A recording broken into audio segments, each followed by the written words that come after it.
नमस्कार दोस्तों आज की तारीख में इसलिए मैं विशेष रूप से इस बात का जिक्र करना चाहता हूँ कि हमारे देश में कुछ एक दल हैं, कुछ एक राजनीतिक दल हैं जो 100 वर्ष के हो गए। अब उनकी संख्या 3 तक पहुँच गई है। ये 100 वर्ष पूरे करना किसी भी राजनीतिक इकाई का उसका मतलब ये होता है कि हमारी राजनीतिक चेतना में एक निरंतरता, एक कंटिन्यूटी वो बनी रहती है। उसका मतलब यह है कि हम लोग काफ़ी देर से अपनी पहचान को स्थापित करने के लिए और अपनी पहचान को बनाए रखने के लिए वैचारिक आधार पर कुछ ना कुछ करते रहते हैं। इसमें सबसे पहला जो दल था वो 1885 में अस्तित्व में आया था, राष्ट्रीय कांग्रेस।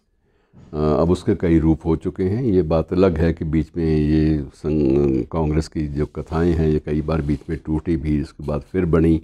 वही ध्वंस और निर्माण की कहानियाँ चलती रही, लेकिन कांग्रेस पार्टी हमारे देश में सबसे पुरानी पार्टी है, इसमें कोई शक नहीं। 1885 में वो स्थापित हुई थी और अब देख लीजिए कब की वो शताब्दी मना चुकी। और दूसरा जो बड़ा दल है वो अविभाजित CPI जिसे कहते हैं, कम्युनिस्ट पार्टी ऑफ इंडिया, भारतीय साम्यवादी दल। ये दूसरा बड़ा दल है और इसकी स्थापना 1920 में हुई थी। 1920 या 1925 में, क्योंकि ये सोवियत क्रांति के बाद ही ये विश्व भर में साम्यवाद का प्रसार हुआ। और जब साम्यवादी दल अविभाजित, अब तो उसके कई रूप हो गए, अब उसके टुकड़े, एक दिल के टुकड़े थे, 1000 हुए या 10-20 हुए, बात एक ही है, टुकड़े हो चुके। लेकिन उस वक्त जो अविभाजित CPI जिसे बोलते थे, कम्युनिस्ट पार्टी ऑफ इंडिया, भारतीय साम्यवादी दल, वो एक ही रूप में था और उसकी स्थापना को भी 100 वर्ष हो चुके हैं। और उसकी स्थापना के कुछ महीनों बाद ही एक दल की स्थापना हुई थी जो आज भी चल रहा है। और अब जो उसके जो सूत्रधार हैं इस वक्त, उनकी उम्र भी 100 के करीब पहुंचने वाली है। 94-95 के हो चुके हैं। प्रकाश सिंह बादल, और 5 बार मुख्यमंत्री भी रहे हैं और उनका निरंतर वर्चस्व जो है अकाली राजनीति पे बना रहा है, अब तक बना हुआ है।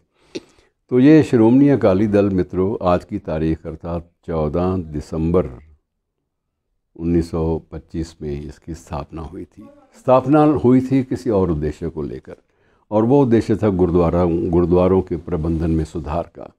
ये महसूस किया जाता था आम तौर पे जो सिख धर्म के श्रद्धालु थे कि गुरुद्वारों का जो नियंत्रण है वो कुछ ऐसे लोगों के पास चला गया है जो लोग जो स्थापित मर्यादाएं हैं सिख धर्म की, उनका पालन भी नहीं करते। और उसका जो भी वहाँ पर एकत्र होती है राशि, वो धार्मिक मान्यताओं के अनुसार तो वो बांटकर सब में बांटी जानी चाहिए, और या बांटी जाए, और उसके बाद ये है कि उसका जो प्रयोग है वो सर्वत्र का भला अर्थात सबके भले के लिए प्रयोग हो। लेकिन जो लोग उस समय गुरुद्वारों पर काबिज थे, जिनका अधिकार था, जो लोग बैठे थे, उन्हें, उनके बारे में एक शब्द था, मसंद शब्द का इस्तेमाल होता था, मसंद अर्थात महंत। तो वो वहाँ पर आरोप ये था कि वो ना तो अपनी मर्यादाओं का पालन करते हैं और ना ही जो वहाँ पर गोलक में अर्थात कोष में जो लोग श्रद्धापूर्वक नमन करते समय जो भी अपनी कमाई का कुछ हिस्सा वहाँ दे जाते हैं, उसका जो प्रयोग है वो सर्वत्र के भले के लिए, सबके भले के लिए नहीं होता। इन्हीं बातों को लेकर इस दल का गठन हुआ।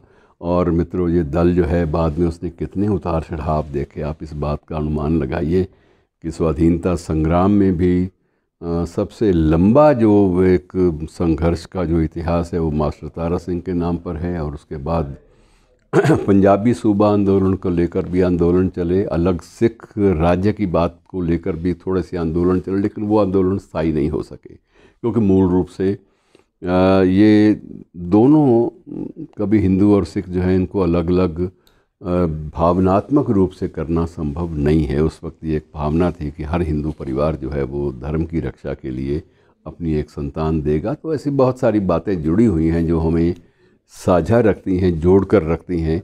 और आज भी आप ये मानकर चलिए कि गुरुद्वारों में जो सहजधारी है उनकी संख्या भी उतनी ज़्यादा जितनी केशधारियों की है। तो ये सभी के लिए एक सम्मान और श्रद्धा और आस्था से जुड़ी हुई गाथाएं हैं। और इन्हीं आस्था से जुड़ी हुई गाथाओं को लेकर आरंभिक रूप में श्रोमणी अकाली दल का गठन हुआ था, लेकिन उसके बाद यह है कि ये राजनीतिक इकाई के रूप में सक्रिय हो गया। तब यह है कि राजनीतिक पहचान बनाने की भी बात वो अलग से होने लगी, और उसके बाद इसके कई रूप, इसके भी जितने कांग्रेस जितनी बार टूटी बनी और जितने अलग अलग खंडों में अलग अलग वो संगठन उसके बने, उसी प्रकार से अकाली दल के भी कई संगठन अलग अलग रूपों में बने। और ये जो जितने रूप आए उनके सबकी अपनी अपनी एक तस्वीर उभरी, सबकी अपनी अपनी एक राजनीतिक चेतना उभरी। और दिक्कत सबसे बड़ी ये होती है कि इन तीनों में से दो दल जो हैं, दोनों पर परिवारवाद के गहरे आरोप चस्पा हैं, और तीसरा जो दल है उसमें तो परिवार का मतलब ही नहीं है। वो एक वैचारिकता को लेकर था, लेकिन अब वैचारिकता जो है कितनी प्रासंगिक है, रेलेवेंट है, इस पर चर्चा आज तक ज़रूरी है। शुक्रिया दोस्तों।